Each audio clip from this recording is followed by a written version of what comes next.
I sit cross-legged on the edge of the bed with a notebook in my lap. I'm sort of half planning out my script and half kicking myself for not doing a lot of this preliminary stuff earlier.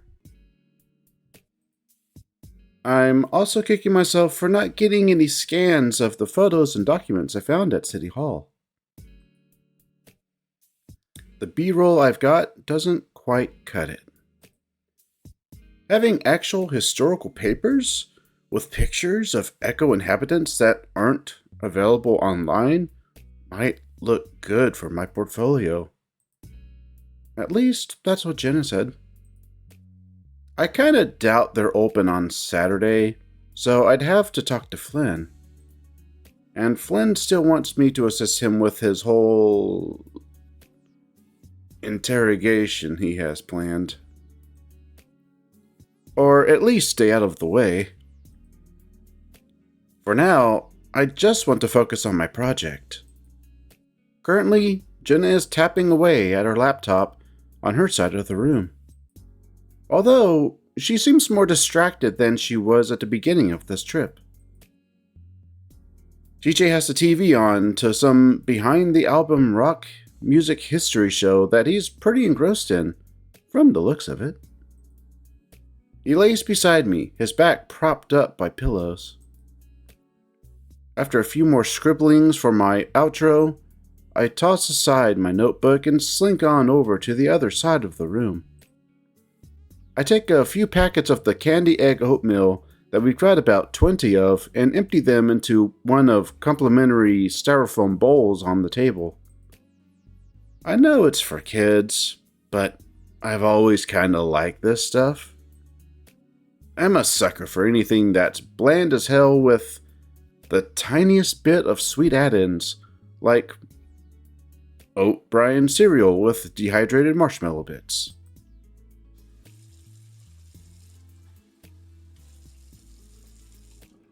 I fill the bowl with water, about a centimeter higher than the top of the oatmeal. A little bit of cinnamon maple dust rises up from the mixture. Hopefully this pack isn't too old.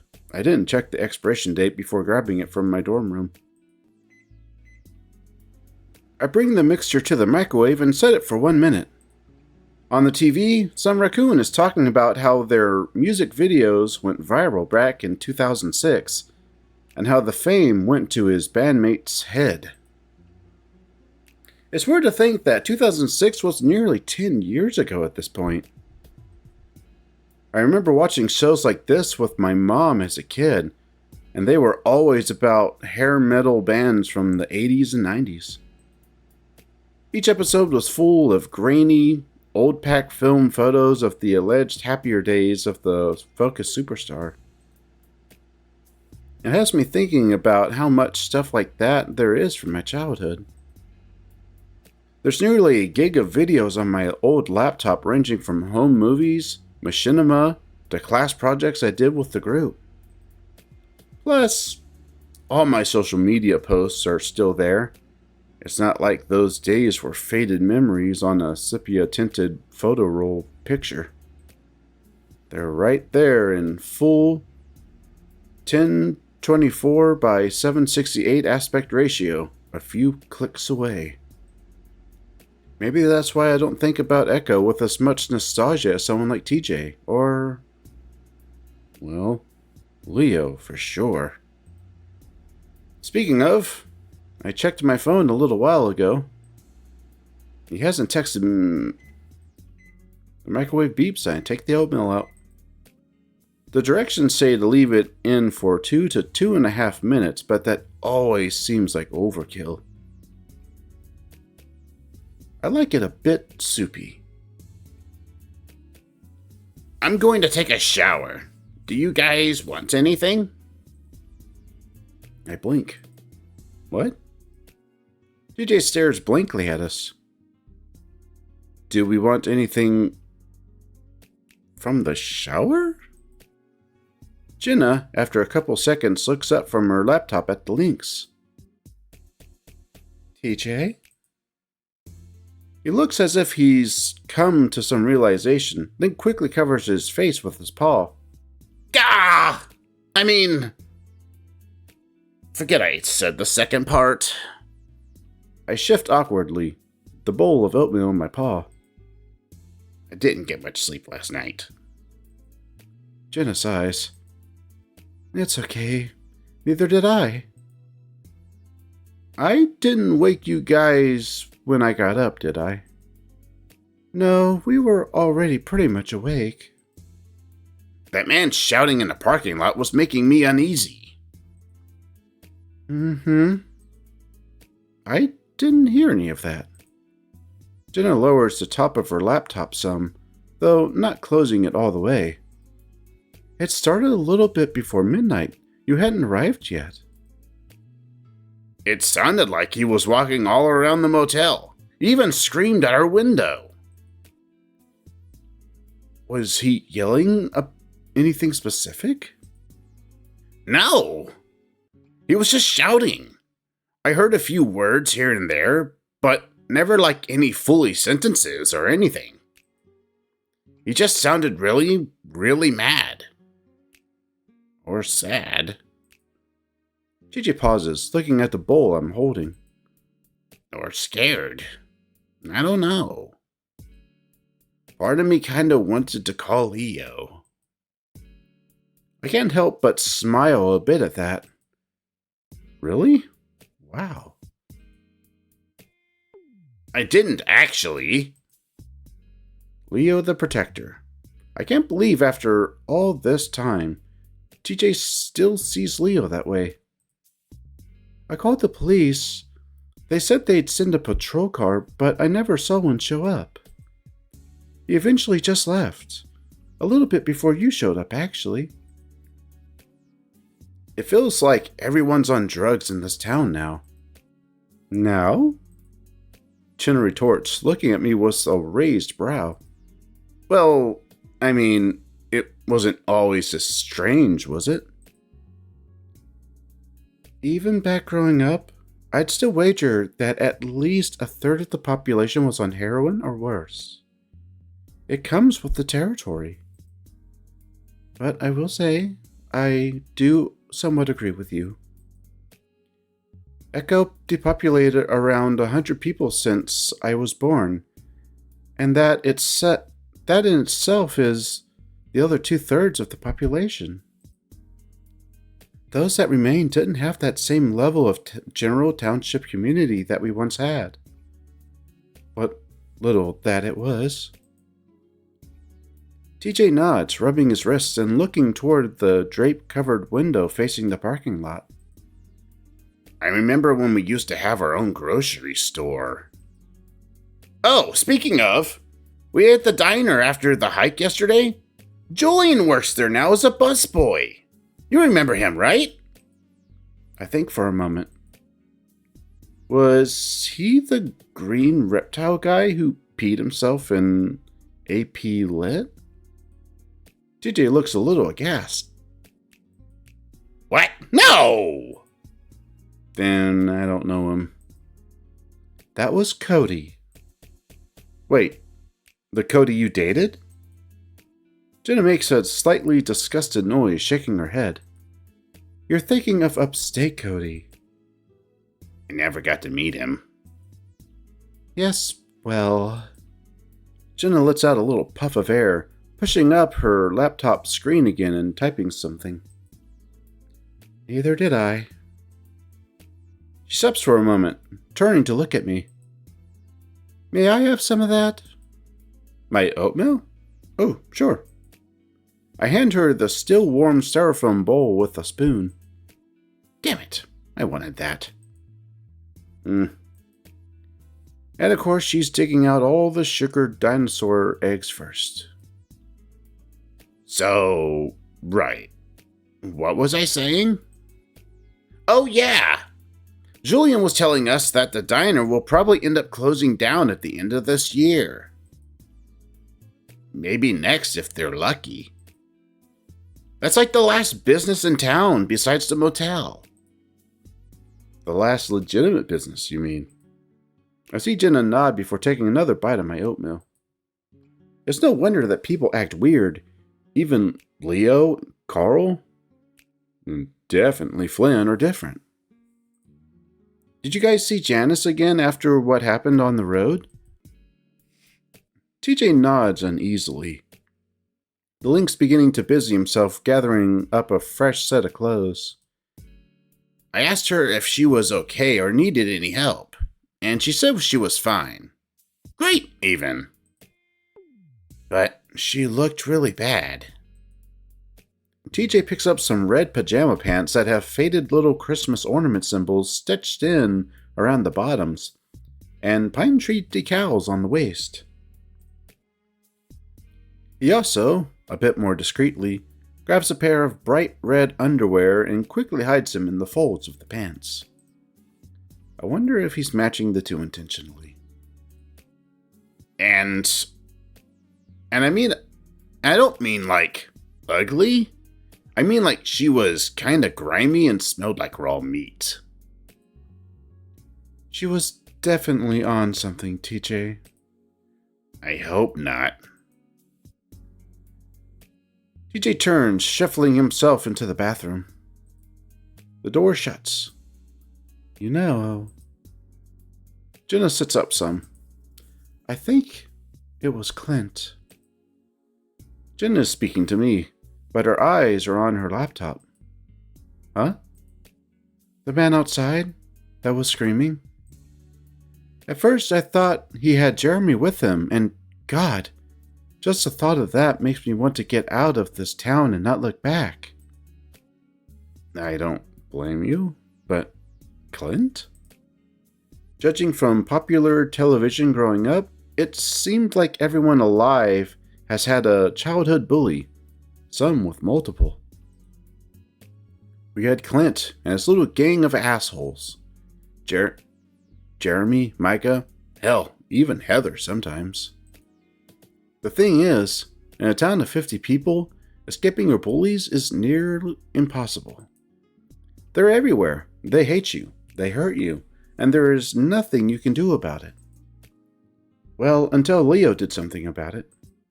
I still remember the squelching noises Clint made as Leo hit him over and over again outside his own trailer. Leo didn't speak any English, and they were all a couple years older than us, but that didn't stop him. I don't know how things would have turned out if he never moved here. The voice, it had a certain cadence to it that reminded me of him.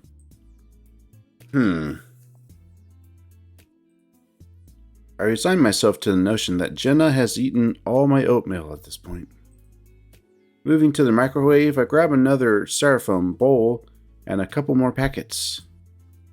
I can already tell there's not going to be enough left to really be satisfying. I'm assuming you haven't gone to see Jeremy and the rest of the family either, then? No, and I doubt I will. By the way, how are you doing? I look over my shoulder. She seems to be deciding on a font for whatever she's typing away at. Catching my glance, she meets my gaze for just a moment. And I don't just mean in general. Any sleep issues? And of course, she changes the topic just like that. Sleep issues, as she calls them for my sake. I pour some water on the oatmeal. No paralysis, just sort of strange, really lucid dreams. I think my subconscious wants me to shave off my goatee. This may be the one time you should listen to the voices in your head. I make a growling noise that comes out a lot less intimidating than I had intended. Jenna doesn't look up. What are the dreams like? I lit a long exhale, placing the oatmeal in the microwave. I don't know. I think I'm just tired and it's mixing badly with my current mental state. I've been kind of crawling in my skin since I got here. I saw a face behind someone's shoulder that wasn't really there last night. It wasn't something I thought about much at the time. I was already upset, but the more I dwell on it, I don't know. I shrugged, waving dismissively. When I look at Jenna again, I can see the fur on her neck has lifted a little. Was probably just the angle, though. You alright? Jenna looks back at me, and I can tell she's debating whether or not to tell me something. I wait. Just made me think about when I was a kid. Hadn't thought about it for years, actually. I pause. Do you want to talk about it? I'm worried I'm about to open up a can of worms. It wasn't traumatizing or anything like that. Well, it was, actually, but it wasn't real. Did you see a face? Yeah, it was a reddish color. Flat, too. Whoa. Yeah. It had a body as well, but I can't really remember exactly what it was like. Did you dream it? No, not really a dream. At least not in the sense that I was asleep when it happened. I just see it walking around in broad daylight sometimes. What the hell? Are those like real solid memories? Like it really happened? I don't know. It usually happened when I was sad or angry, like when Dad was having one of his moments. You mentioning that you saw something while you were upset reminded me of it. I just see it walk past a doorway or sit in a closet. Really? What the fuck? This was a long time ago, like when I was 5. I don't want you thinking I'm crazy, Chase. I don't. I saw things too as a kid. I mean, more things. Yeah, I think you've told me. I had, and it's something I really don't want to think about right now. I'm pretty sure it's just something my mind made up because I was under a lot of stress. The brain can make up whatever it wants, really. It's part of the reason I went into the field that I did. I want to help figure these things out.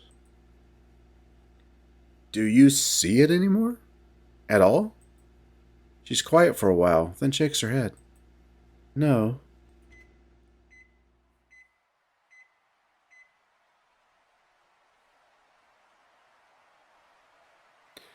I stand above the turnbuckle, holding my arms high above my head and flicking my strong tail behind me. I hear a lot of boos in the crowd, but that's how it's supposed to be. I'm a bad guy, or Rudo, as they call it here. I'm not actually a bad guy for real, though. It's just an act. The flashing of cameras is a little distracting, but nothing I can't handle. I'm good at keeping cool. I reach up, making sure my mask is secure. Even my muzzle is covered. I can't risk my identity being revealed. Especially in a match against Tigre Santos. He's one of the Technicos, the good guys, a real goody tissues. I don't trust him. He's too good. I don't trust people that are too good. They're always hiding something.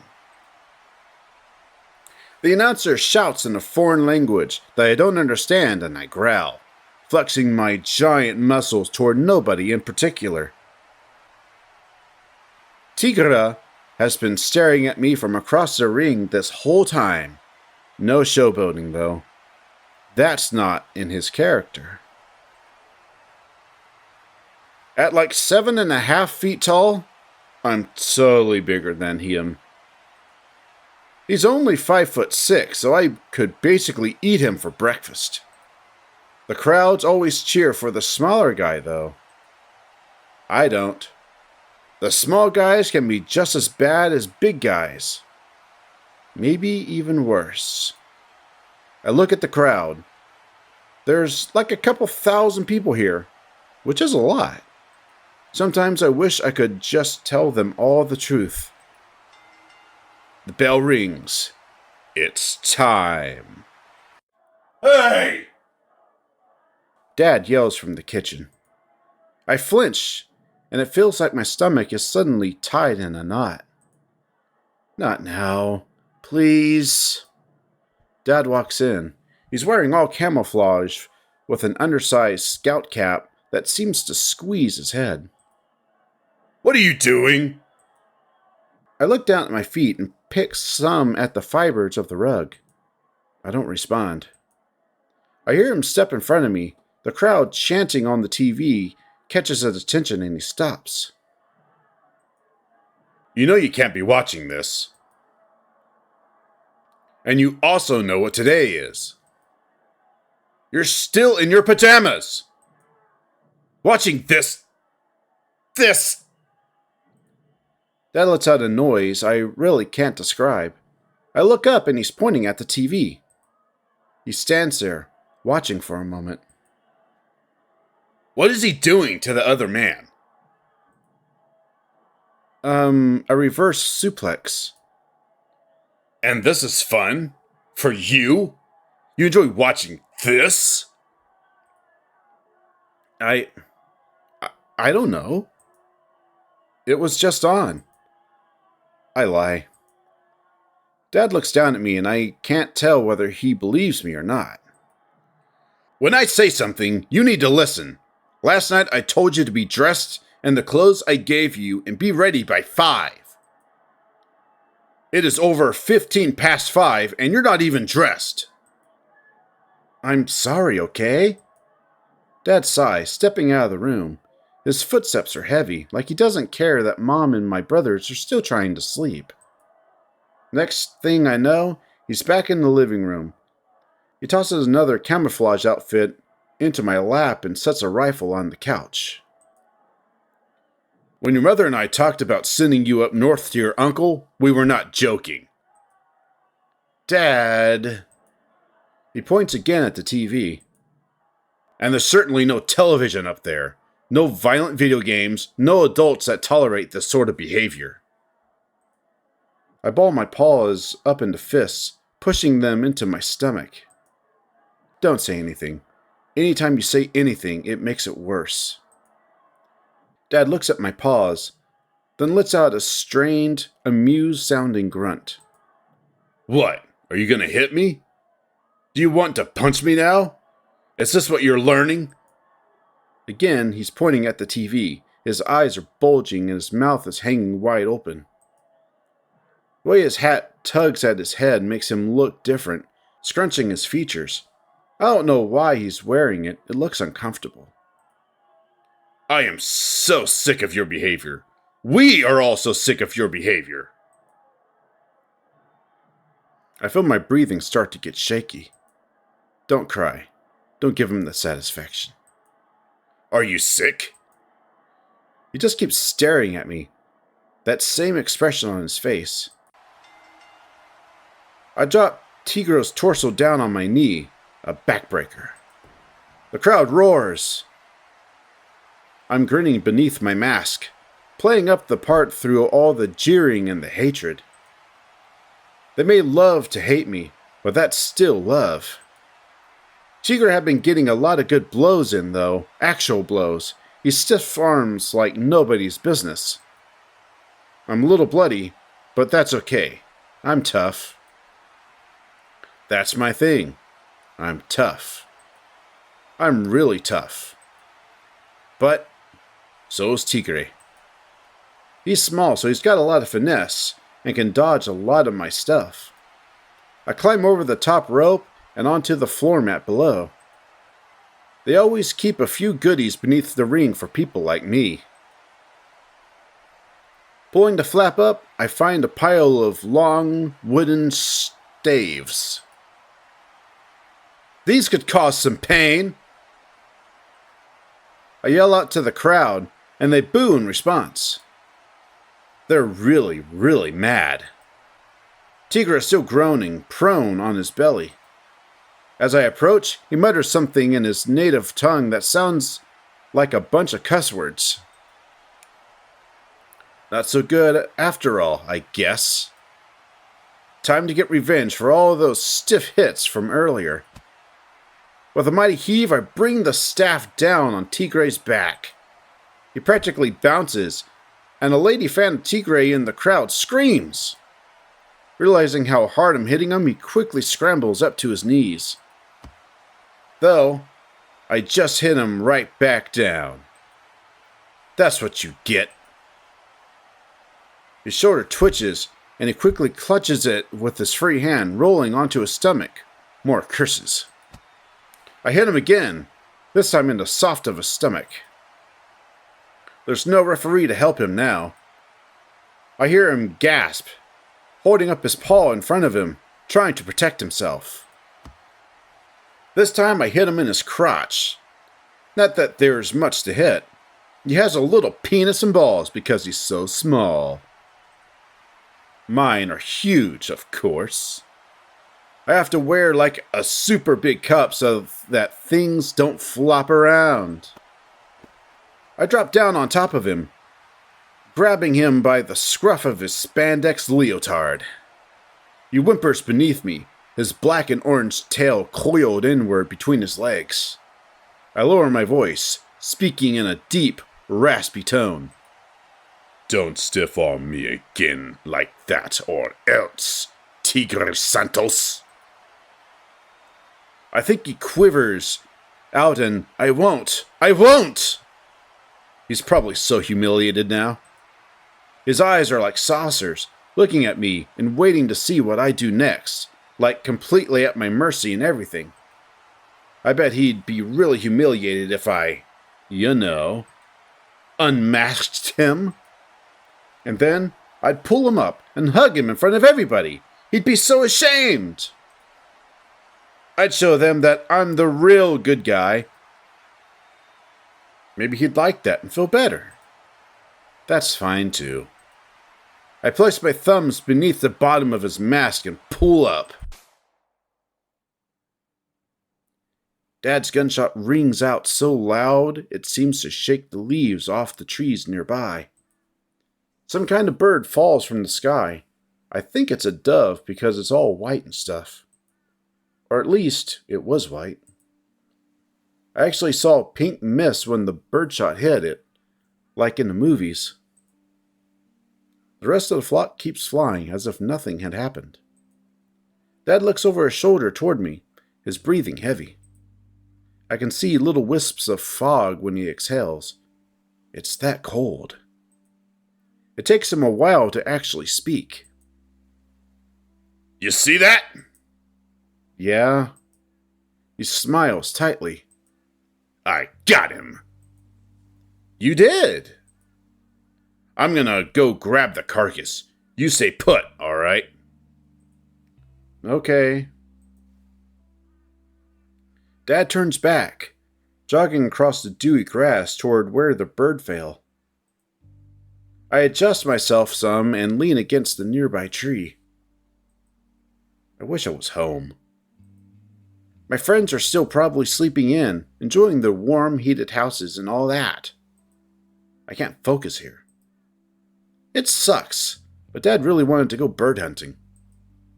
I asked him yesterday why he couldn't just do it alone, and he and Mom just got really mad. I don't even know what sets him off anymore. It could be just the littlest thing, and suddenly everything's all shitty. My rifle is kind of neat, I guess. It's a .22. I played a zombie shooting game at Chase's house that had the exact same kind in it. It's really, really loud, though. Dad made me wear these big ear protectors, but it's still super intense. I swivel it around my arms before bringing the butt up to my shoulder and looking down the sights. I pretend the bush I'm aiming at is a zombie. I could survive in a zombie apocalypse pretty well, probably.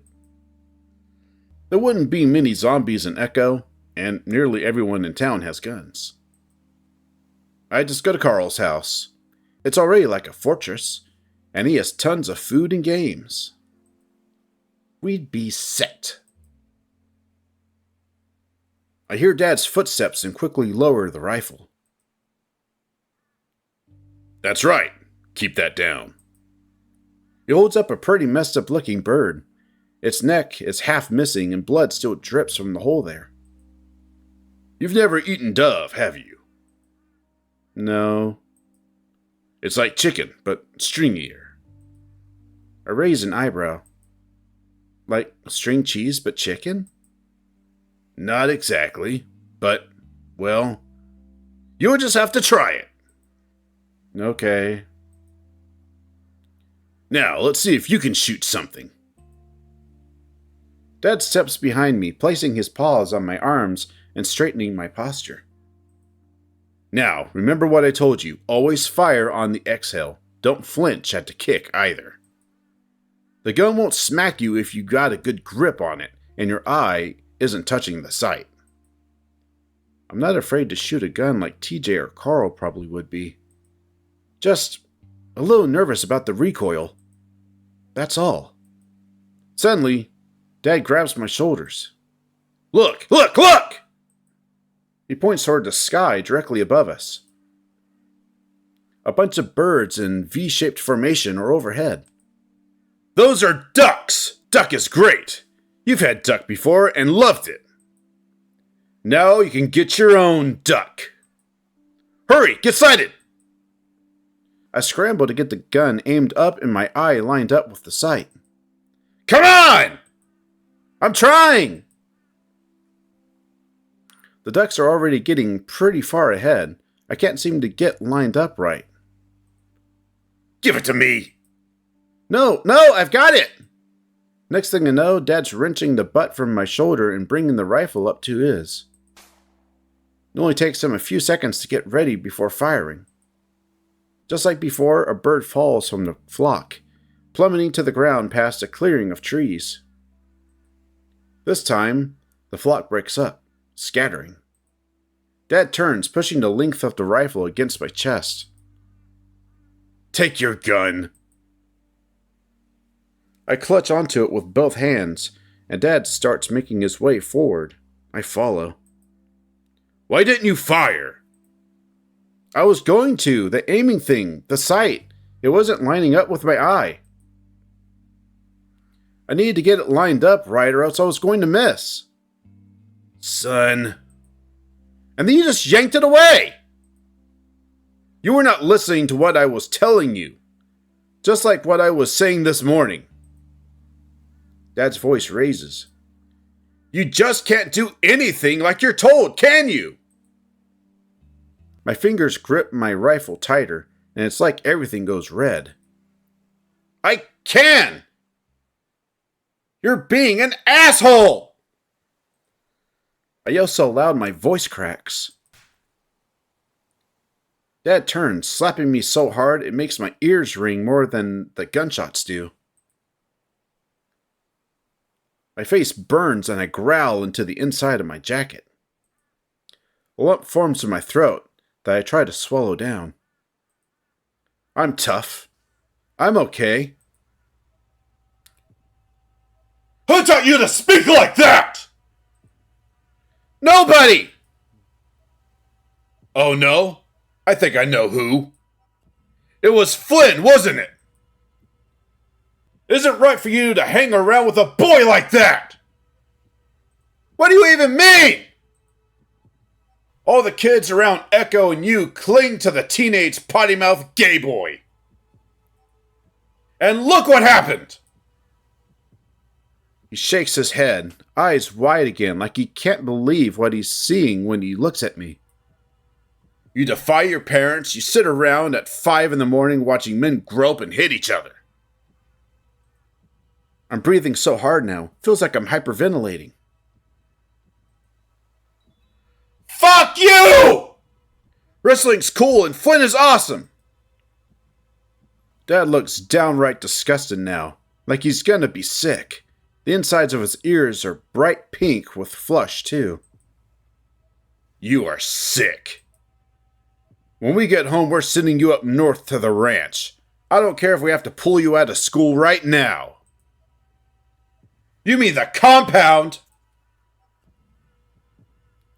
Now he's clenching his fists, his tail arched and still behind him. Your mother and I have prayed and prayed, but son, why don't you ever leave me alone? You're so fucking bad, you know that? Stupid asshole!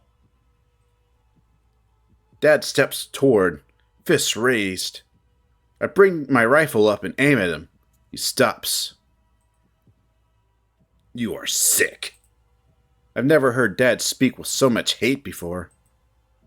That being said, I've never been this angry before either. You're pointing a rifle at your own father. Are you going to shoot me, huh? I just don't want you to hit me! I yell so loud my voice shifts to a shrieking scream, the rifle shaking in my paws. Everything's all blurry and I can feel my nose running. You deserve to be hit. The words make my stomach hurt for some reason. I throw down the rifle onto the grass and face him. No, you do! You're so awful! I hate you so much! Why won't you leave me alone, you shit? All you do is threaten me and threaten me and threaten me! And Mom doesn't care! Nobody cares! My throat burns and I swallow back a blubbering cry. Dad's shaking now. He doesn't even look like Dad anymore. I don't know what in God's name Flynn has done to you. You're just mad because you don't have any friends. You don't even have a job. You suck!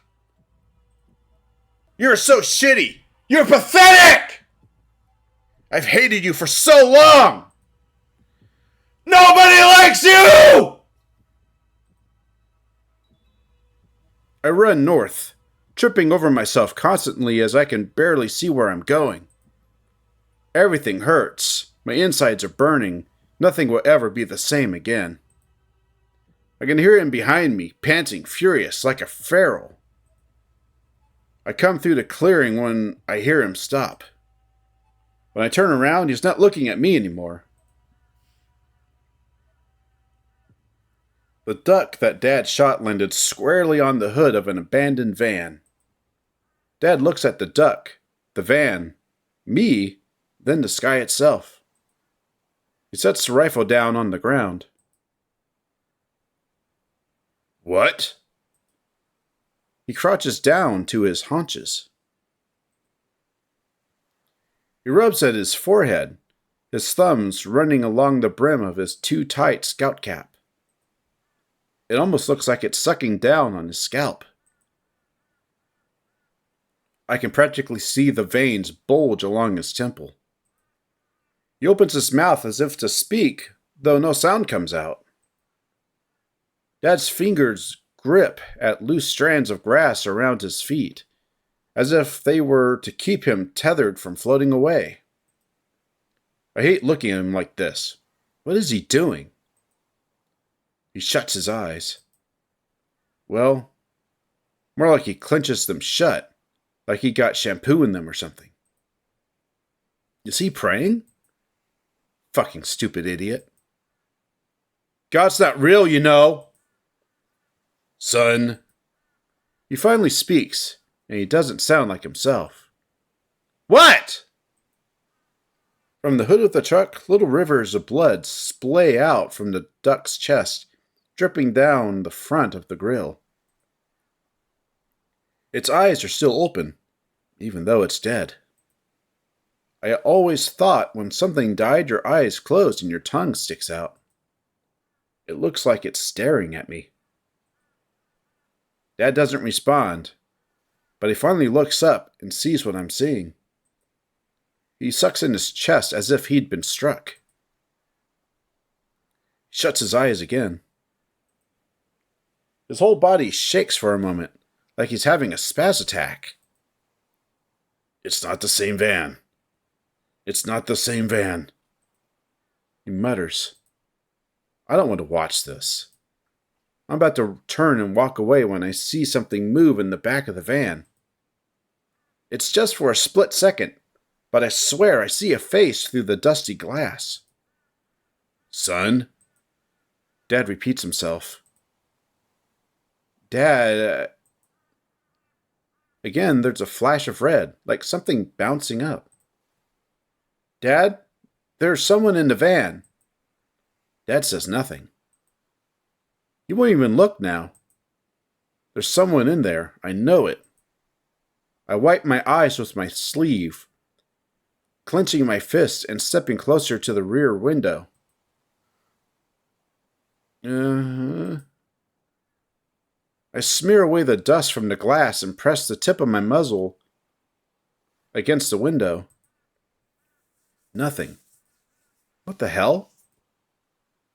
When I step back, Dad's up on his feet again. He doesn't look angry anymore. Just sad. Or empty, I guess. He picks up his rifle from the ground, holding it sort of limply with one paw. Without a word, he turns and heads back through the clearing from where we came. I stand there for a while, listening to his steps trail off. My gut begins to feel like it's being twisted into a knot. Why didn't he say anything? He always says something. Any other time he opens his mouth, I practically flinch, so why do I feel like this now? He won't actually leave me out here, will he?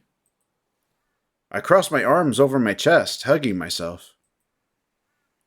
Minutes pass and nothing happens. It's like I'm rooted in place, constantly wiping my eyes and nose.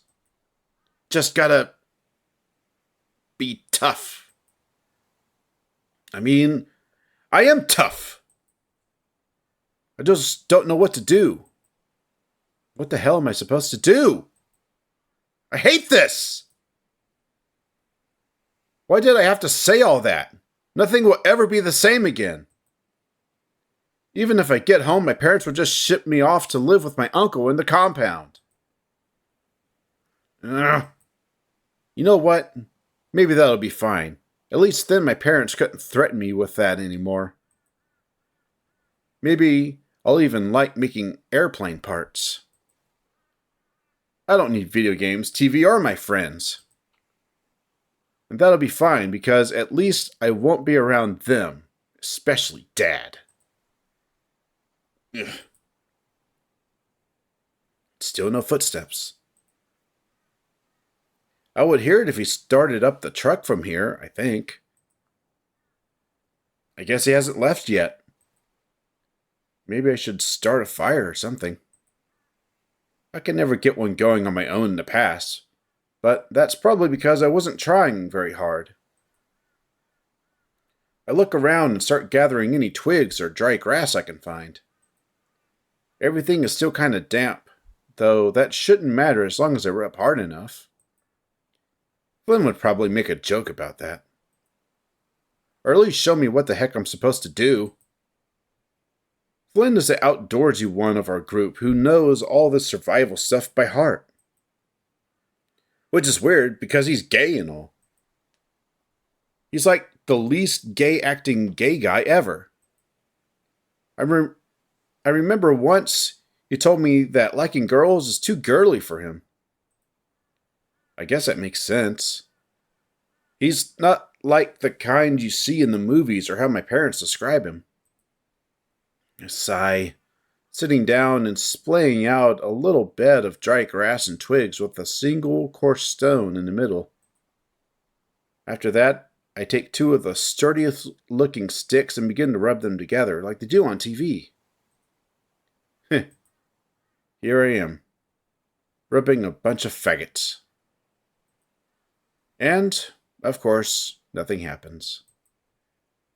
They're getting kind of warm, but they won't rub right. Not enough friction, I think. I grit my teeth, letting my heavy tail flop down in the soil beneath me. I don't even care if it gets dirty now. The pads of my paws are starting to really hurt, so I bite the inside of my cheek. I look down at the pile of twigs and I think I see a spark. I quicken the rubbing, only for the twig to slip and scrape along the edge of my paw. I cry out in pain as a thin line of blood appears in my fur. Ugh! I inhale sharply. This is so stupid. I hate this. I throw the sticks down and cover my face with my paws, sucking on my cut. What am I doing? God. What am I supposed to do? I rock myself back and forth slowly, remembering what the school counselor told me. Imagine these feelings are a physical thing that you can hold. Then take deep breaths and begin to rip these feelings apart as if they were a piece of paper that you didn't want anymore. Finally, imagine a calm place, a happy place. Somewhere you can be alone and at peace. I sniff, making little ripping motions and closing my eyes. I've won the fight! People in the crowd can't believe it. I look across the sea of faces. They all hate me. Well, maybe not all. I know there's one in this crowd who doesn't. I see him in the back, where he usually likes to be. Dad's still standing there, his eyes puffy. Dad, please. You were right. For once. I swallow back a blubbering sob, wiping snot from my muzzle. It's been so long, I can't take this anymore. Stop it! Things used to be different.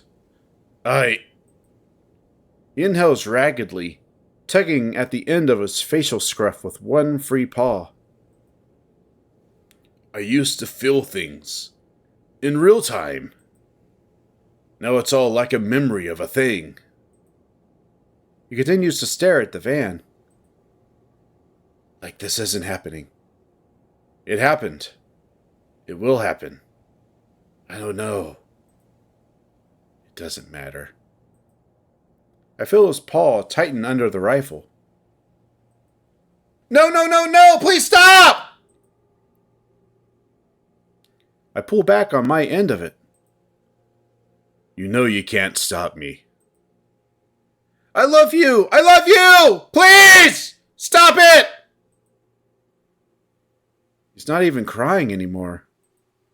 He's just standing there, only turning to look at me whenever he pulls the barrel of the gun closer to his chin. Wish I was stronger. I really, really wish. Thought I could move away. Forget it ever happened. Move on. Find redemption in the Lord. It's never that simple, is it? I don't know what you're talking about! My voice is shrill and hoarse at this point. Sometimes I can't even speak. I want to call out for help, but there's no one around. But Eliza had to move back here, and I loved her. So I had to grin and bear it, as they say. He wets his lips. I can't. He rolls his eyes in a strange, exaggerated fashion. Anytime I try to escape, be it physical-like, or through some other such diversions, it all just keeps coming back to me. Just going in circles. I begin sobbing on his pant leg, clinging to it as I pull as hard as I can on the gun. It's never enough. He won't let go. Let's just go home, okay? Please, let's go home. I'm sorry. I'm sorry! Dad says nothing. Something stirs from within the back of the van. Even with my vision blurred with tears, it's clearer than it was before. It's a face. Dad begins to move again, bringing the rifle end up to his chin. No! no, no, no, please! I grab Dad's paw, trying to pull his fingers away from the trigger. I yank as hard as I can. No eyes.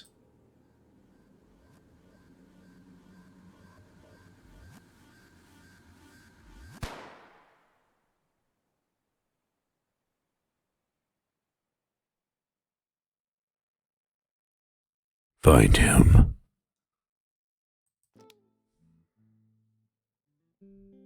All right. Well, that does it for that day. So turn down the music some.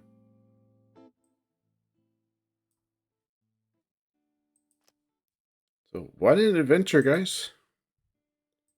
What an adventure. It's just starting for this day, just starting with no.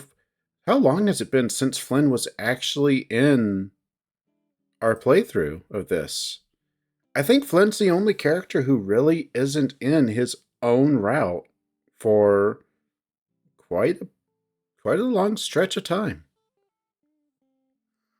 I mean, it's the characters did it by default. They intended to do that, which is crazy. The Leo set it up while the hours that Flynn was working. It just don't have anything to do with him. Although I guess that's also the same on every route, because if you think about it, you hang out. Unless it's with Leo, you're usually hanging out alone with Leo on Leo's route. But other people, you're hanging out with them and probably a few other people, and you don't see Flynn. So, yeah, I guess in all of the routes, Flynn's just off on his own. Of course, Flynn is the only one that has a regular job. Yeah, he's the only one that has a regular job. So, I guess that makes sense. I mean, Leo's got a job, but you even see in this one, in these videos, and Leo does what? His dad wants him to come in on his day off. So he's got a job, but he's okay just throwing it aside, skipping out on work. So that's pretty wild. I didn't even think about that until just now.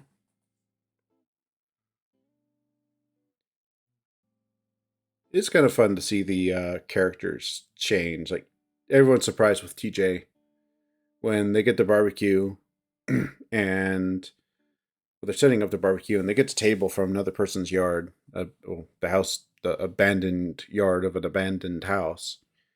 And I guess it's technically stealing.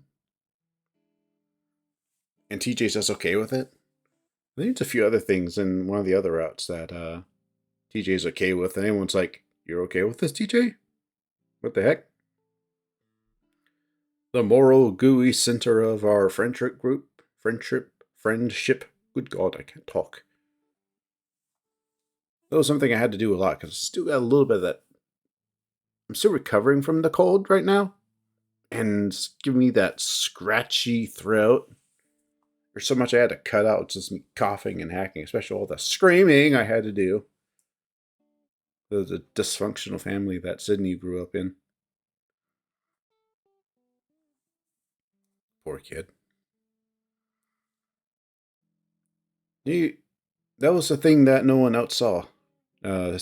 Flynn, I guess, Flynn's, for someone, I was going to say for someone with Asperger's, he's very uncivil, but I don't know if I know anyone with Asperger's, and I don't know anything about how insightful they are, and that's probably, I don't know if that's independent or not. I don't know.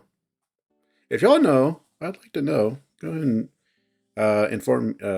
educate me in the comments, because I actually would be interested in knowing if someone with Asperger's, like Flynn, if they're just as in tune as some other people, And Asperger's actually affects something else, because I've never looked it up.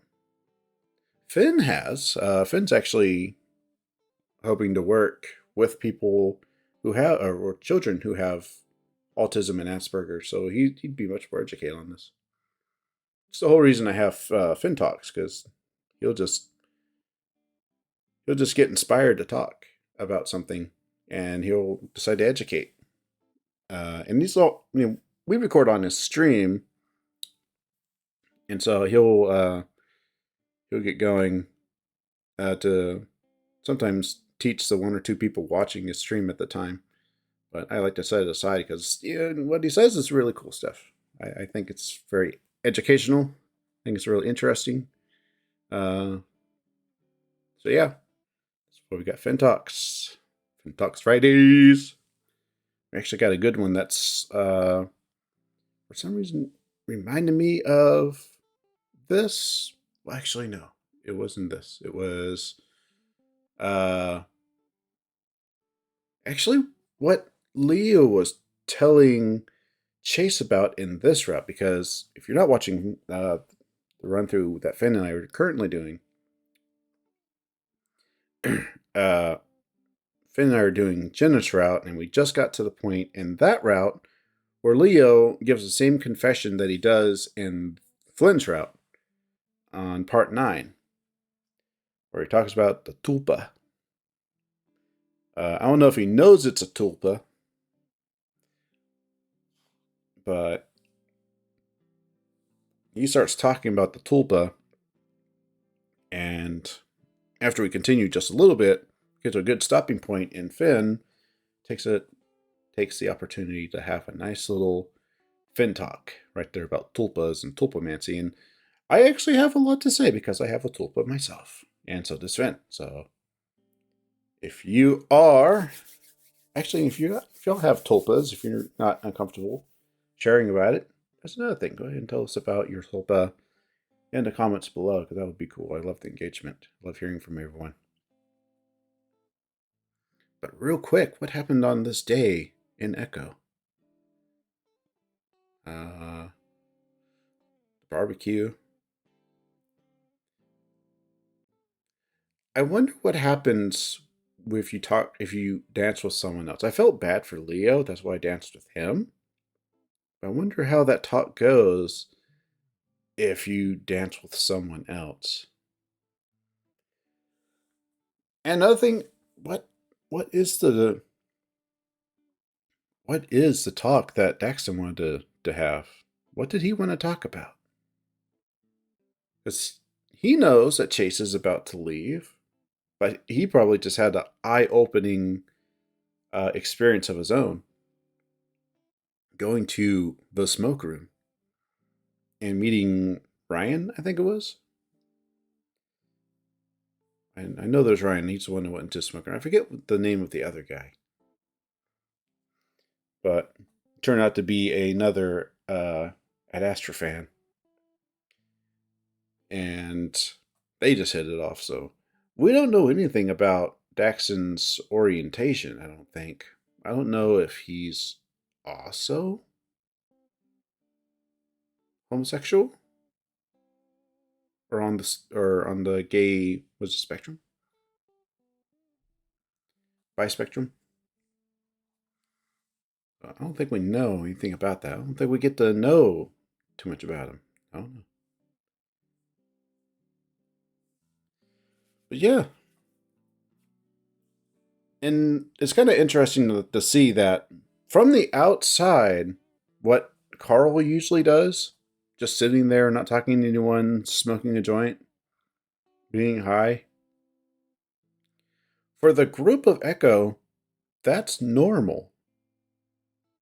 But I guess to the outside world, that is, being represented by Daxton, that's not normal. I'm kind of like that in real life. I'm just good just hanging out and having someone, in my presence, that makes me sound so damn narcissistic. That's not what I meant.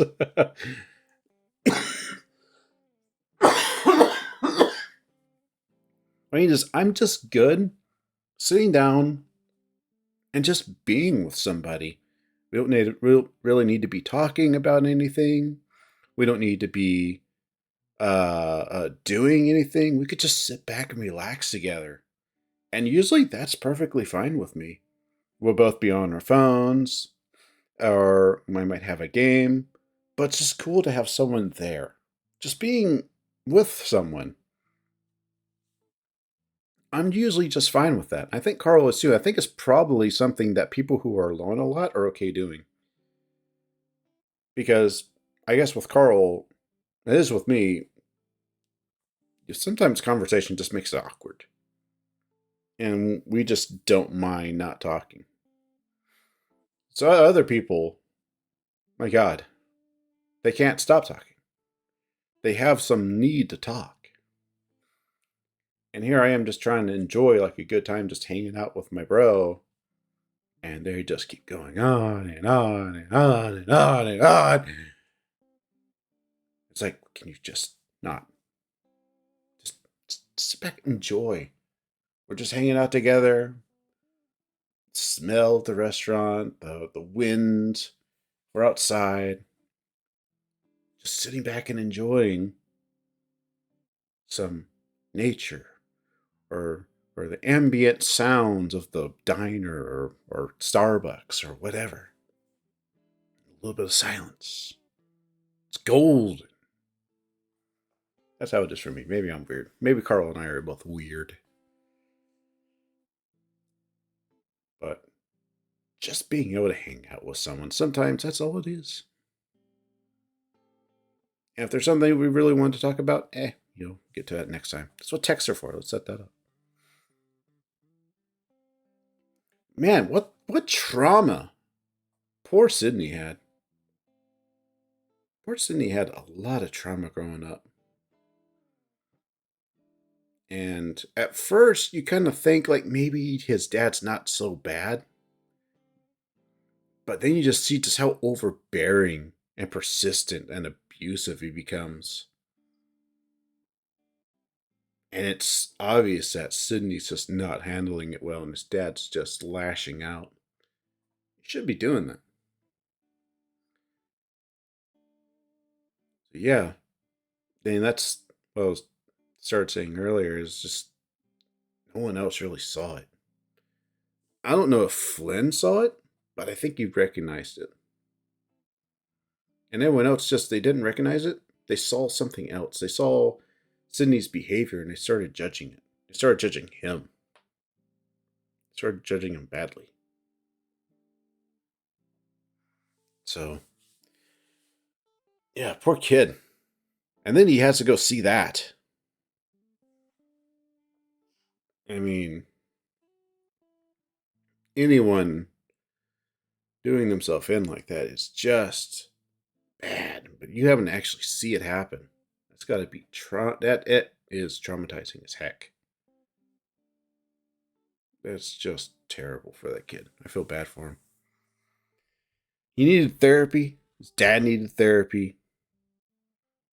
His dad needed a job and a purpose again, because his dad apparently was unemployed, couldn't grin and bear it. And anything I learned in school is that men, especially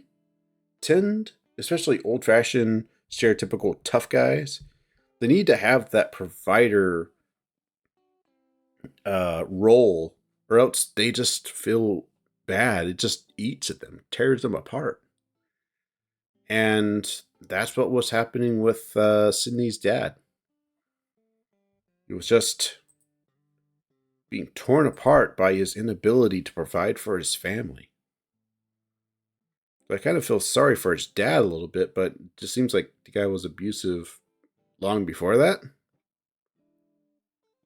I think Sydney said it got worse after his dad lost his job. So yeah. His dad was not good at communicating, he was just good at yelling, which is never good. Yeah, his dad needed help, but I don't think he knew how to ask for it. And that's the biggest tragedy of it all. Because a lot of people, they do just need a little hand up. They just need that little bit of assistance, but their pride can't do it. They can't let them do it, or something else can't let them do it, or it's just one thing or another just won't let them ask for the help they need. And that's what gets to them. They feel stuck.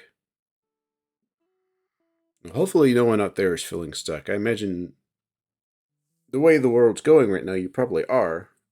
I hope you reach out and find the people that can actually help you. If you are stuck, please reach out for help. There's a good community out there, the furries. You can always go online. You can also find other resources out there. I was going to say Reddit, Quora. Those are probably not very good. But there's got to be other. I'm not online that much. But there are other communities and forums and such you can reach out to. Find that help. And hopefully there's a group, like a physical group. If you need to go find a group, like an actual group that hangs out, there's ways of finding those. So you can get into it. If you really are looking for some kind of purpose, go find one. Go find that group. It'll help you find a little bit of purpose there. If you're just kind of lost, I hope you find your way. Because being lost is no good way to be. So I hope anyone out there who's stuck, I hope y'all will do that little bit of work to find find a group that can help. And there's Blue Sky's got a pretty big furry community, so that's definitely one. I think everyone on there is pretty supportive. But again, also I think me being in my 40s, I'm always more about the physical whenever I do go out. So go do that. And even if you're looking for a support group, don't just settle only on that. I mean, there's a lot that you can do in your town. Just go out and do it. I recently went out to an event that was like a MMA tournament with one of my coworkers. I could have stayed home and drank. I was kind of looking forward to it. But then someone at work on Friday told me, hey, our coworker is going to be doing this MMA event. It's local. It's at 5 to 10 at night. You can join. Part of me was like, damn it. I was really looking for that screwdriver, man. For that screwdriver, that rum and coke, a little white Russian. Throw back a tall can. Then the other side of me was like, I need to get my fat ass outside. I need to go support, my coworker. I just need to get out, I can go drink any other weekend. That's only happening tonight. You know what? When I finally saw him, he was the second to last match. When he came back, when he came out into the crowd, the audience, after the fight, and he saw me, I was like, dude, you made it! So good to see you. Give me a hug. And we hugged. He was like, it's a guy I kind of speak to, but I haven't spoken with a whole lot. But he was so happy to see me. And, if you know someone and you haven't been around very much, you don't talk too much, they'll be surprised to see you. And, if you haven't made like a bad reputation for yourself, they'll probably be really happy to see you. They'll probably be like, dude, I can't believe you're here. That's awesome. Thanks for coming out. Give me a hug. And I hope that for everyone out there, because it's such a good feeling just feel that little bit of welcomeness. And me, I'm so into the fact that my persona is a house cat. So I don't go out into the wild much. When he saw me, that's exactly why he was so surprised to see me. The house cat got out of the house to come see me fight in the alley with another cat? Hell yeah. How's the booze? I said, it's all right. So, even if it's not what you're looking for, just getting out could be really cool. Could be really fun. I encourage everyone to go do that. It's like a lot of people joke about go touch grass. Grass is good. I hope that for everyone. And it really helps with the mental state if you're in a hard place. I'd really love to hear that people are doing better because they just got out a little bit. Sometimes it's scary to do it. All I can say is don't draw too much attention to yourself. If you're really worried about it, you think someone's going to call you out for being weird or something, just don't do much. Just go there, be kind of muted, just be fine. Especially if you're not supposed to be like the main attraction. I mean, this was like an MMA fight. The main attraction is up on the stage, the center of the room. So, yeah, I was hooting and hollering the guy's name. But so were other people, so I figured that's normal. So, okay, here I go, yowling. So, if anyone else is stuck, uh, I say go get some help and then just get outside. Get out of your own mind, get out of your own routine. It will help. Just that little bit, and hopefully that's all really takes to help jar you out of whatever you're going through. And if it really is that easy, I hope it is. But if it's not, get the help. You are worth it. Absolutely worth it. I think I'll leave it there for this video.